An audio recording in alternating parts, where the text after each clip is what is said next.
As of May 17, 2025, Wolfspeed stock remains on Regulation SHO threshold lists, reflecting persistent failures to deliver, FTDs, and heightened short pressure.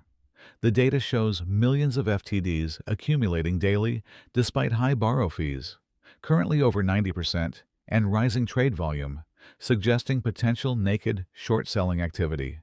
This indicates that some market participants may be shorting shares they can't legally locate or borrow, signaling structural imbalances in supply and enforcement.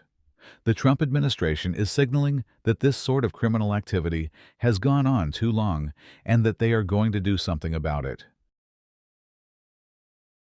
That we've begun to talk about this. We have people that are essentially whistleblowers that are coming forward.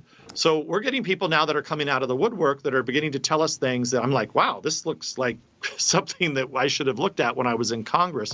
It appears like it's been happening for a long time, but it's something that shouldn't happen in this country. I mean, you shouldn't be, if you're on this reg show list, if there's an irregularity, you can understand if something gets a little out of whack for 1 or 2 or 3 days, but then if the system works properly, everything should be cleaned out quickly.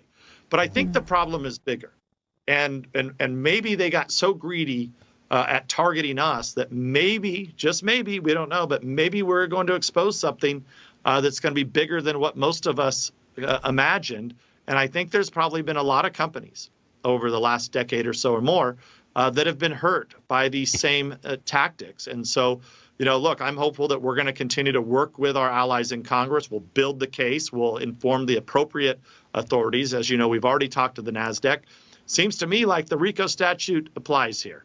And that leads me to, the other, we're obviously going down the congressional route right now. But don't forget, there are a lot of state attorney generals that should have an interest in this. If, how much damage has been done to capital formation of other smaller companies that have been hit by this naked short selling or counterfeit shares. My guess is it's going to be a large number. And look, we just might be the poster child. And if this happened to us, we're going to break it out into the open. We're going to make sure that people know about it, and we're going to continue to expose it. So working with Congress, working with other governmental authorities, and also going to work with the state attorney generals.